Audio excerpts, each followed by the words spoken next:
Hi hello welcome to learn maths easier. இன்னைக்கு நம்ம இந்த வீடியோவில் பார்க்க போது கிளாஸ் 10th என்சிஆர்டி சிபிஎஸ்சியில் குவாட்ராட்டிக் ஈக்குவேஷன் எக்ஸசைஸ் 1 அதில் செகண்ட் ப்ராப்ளம் செகண்ட் சப்டிவிஷன் பார்க்க போகிறோம். ஸோ கொஸ்டின் என்ன அப்படின்னா, கொடுத்துருக்க கண்டிஷனை குவாட்ராட்டிக் ஈக்குவேஷனாக we have to build. Okay, so அதுதான் இப்போதைக்கு நம்மளுக்கு கொடுத்துருக்க கண்டிஷன். சரி, the product of two consecutive positive integer is 306.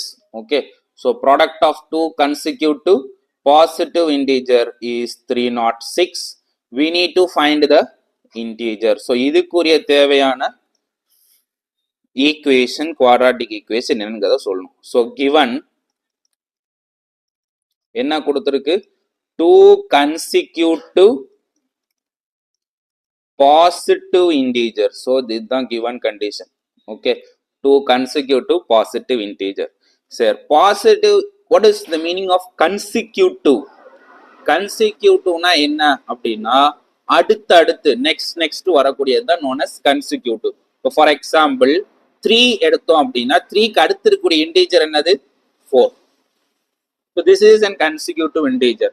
இப்போ 4 எடுத்தோம் அப்படின்னா இதுக்கு அடுத்து இருக்கக்கூடிய இன்டிஜர் என்னது 5, இதுக்கு அடுத்து 6, இதுக்கு அடுத்து 7.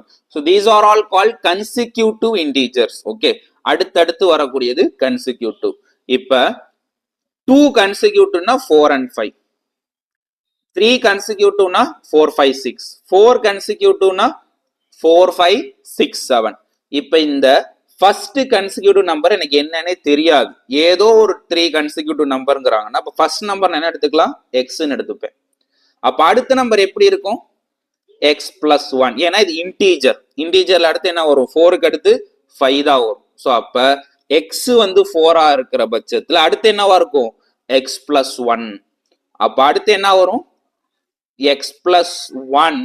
இந்த நம்பரோட இன்னொன்று ஒன்று ஆட் பண்ணுமா, ஸோ அப்போ ஆட் பண்ணோம்னு என்ன ஆயிரும், x plus 1 plus 1 என்ன ஆயிரும், x plus 2.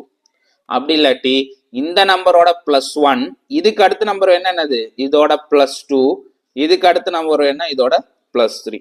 ஸோ இதுதான் கன்சிக்யூட்டிவ் நம்பர்ஸ் கூறிய கான்செப்ட். இல்லாட்டி சில பேர் என்ன பண்ணுவாங்க அப்படின்னா மைனஸ்ல எடுப்பாங்க. ஸோ அதுவும் எடுத்துக்கலாம், அதை நான் இப்போ சொல்லலை ஏன்னா கன்ஃபியூஸ் ஆகிடும். ஓகே, நான் அடுத்து அது சால்விங் சம்ல எக்ஸ்ட்ரா சம்ல வரும், நான் அப்போ அதை பற்றி நான் டிஸ்கஸ் பண்ணுறேன். ஓகே, ஸோ இப்போ நம்ம இதுக்கு போகலாம். So 2 consecutive positive integer. சரியா, அப்போ let the 2 consecutive positive integer be, first one என்ன எடுத்துக்கிறேன், எக்ஸ், அண்ட் எக்ஸுக்கு அப்புறம் என்ன வரும் கன்சிக்யூட்டிவ்னா x plus 1. Okay, so this will be the 2 consecutive positive integer. Okay, இப்போ according to the question என்ன பண்ணிருக்காங்க, இந்த ரெண்டு consecutive positive integer ஓட ப்ராடக்ட். ஓகே, இந்த ரெண்டு consecutive ப்ராடக்ட் known as 306 அப்படிங்கறது கொடுத்திருக்காங்க. ஸோ அப்போ ஃபர்ஸ்ட் ஒன் எக்ஸ், அடுத்த நம்பர் என்னது எக்ஸ் பிளஸ் 1 ஈக்குவல் டு எவ்வளோ 306. ஓகே, ஸோ இதுதான் அக்கார்டிங் த கொஸ்டின். இந்த ரெண்டு consecutive நம்பரோட ப்ராடக்ட் தான் என்னது 306. இப்போ இதை என்ன பண்ணணும், உள்ள மல்டிப்ளை பண்ணணுமா. ஸோ அப்போ என்ன வரும், X into X X square, X into 1 1x, just X equal to 306. இதை இன்னும் அழகாக எழுதுனா எப்படி எழுதலாம், ஜென்ரல் ஃபார்ம்ல X square plus X minus 306 equal to 0. அந்த 306 அந்த சைடு நான் மூவ் பண்ணிடுறேன். ஓகே, ஸோ அப்போ இது எப்படி இருக்கு, it is of the form ax square plus bx plus c equal to 0ங்கிற ஃபார்ம்ல தானே இருக்கு. அப்ப therefore x square plus x minus 306 equal to 0 is the required quadratic equation. Is the required quadratic equation. இந்த சம்முக்குரிய verbal ப்ராப்ளம்க்கு numerical equation என்னது, இதுதான் அப்படிங்கிறத நம்ம சொல்லியிருக்கோம். ஓகே, இதுதான் அந்த ஈக்குவேஷன். ஸோ இந்த வீடியோ உங்களுக்கு எதுவும் டவுட்ஸ் நீங்கள் கட்டாயம் கமெண்ட் செக்ஷனில் கேட்கலாம். Reply to all your comments. So stay tuned with learn maths easier for further videos. Thank you.